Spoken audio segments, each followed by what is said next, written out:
நடத்திட்டு வரோம். எங்களுக்கு இது ஒரு எப்படின்னா, இந்த சினிமா துறையில அவங்க வந்து ஒரு கேமராக்கு முன்னாடி வந்து அவங்க நடிக்கிறாங்க. நாங்க உங்க தொழிலுக்காக அப்படியே டைரக்ட்டா அவங்களுக்கு முன்னாடி இந்த தொழில் வச்சு நடத்திட்டு வரோம்.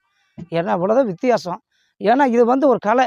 காலங்காலமா எங்க குழந்தைகள் எங்க அப்பா தாத்தாவுக்கு சொல்லிக் குடுத்தாரு. தாத்தா எங்க அப்பா இப்ப நாங்க சொல்லிட்டு வரோம். இப்ப நாங்க வந்து இந்த நிகழ்ச்சி வச்சு நடத்திட்டு வரோம். நாங்கள் யாருமே படிச்சது கிடையாது. ஆனா எங்கள மாரி இருக்கக்கூடாது. எங்க குழந்தைகள எல்லாம் படிக்க வச்சிருக்கிறோம். அவங்கள எல்லாம் இந்த கலையும் கற்றுக் குடுக்குறோம். நல்ல படிப்பும் உங்களுக்கு வேணுங்கிறது கற்றுக் குடுத்துட்டு வரோம்.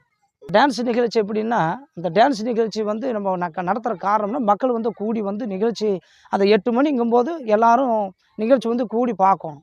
அதனால அந்த டான்ஸ் நிகழ்ச்சியில என்ன நிகழ்ச்சி பண்றோம்னா, மக்கள வந்து சிரிக்க வைக்கிறோம். இந்த வடிவேலு காமெடி வச்சு சிரிக்க வைக்கிறது, இந்த கோமாளி தமாஷ் பண்றது, அப்புறம் இந்த மக்கள் விரும்பி பார்க்குற மாரி, இந்த பழைய காலத்து பாடல்கள் வச்சு அவங்களுக்கு ஒரு திருப்பி சந்தோஷம் மகிழ்ச்சி படுத்துறது.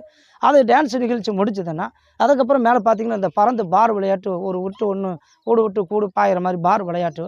அப்புறம் இந்த திரை பார்ல கை, கால் குடுத்து சுத்துறதும், அப்புறம் பார்த்தீங்கன்னா, கம்பியில வளையிறதும், கழுத்துல வந்து நம்ம கம்பி வச்சு வளைக்கிறதும், பல்லுல அண்டா கடிச்சு தூக்குறதும், இந்த சைக்கிள் கல்லு கடிச்சு அந்த பல்லுல கடிச்சு தூக்குறதும், அப்புறம் இந்த ரிங்குல தீப்பந்தத்தில பாயிறதும், அப்புறம் ஆடு பார்த்தீங்கன்னா, முட்டி மேல நின்னு ரவுண்ட் அடிக்கிறதும், ஆடு வந்து ரிங்குல பாயிறதும், நாய் வந்து ரிங்குல பாயிறதும், இந்த மாதிரி ஒவ்வொரு நிகழ்ச்சி மக்கள வந்து அவங்க சந்தோஷப்படுத்தி நாங்க இந்த நிகழ்ச்சி வச்சு நடத்திட்டு வரோம்.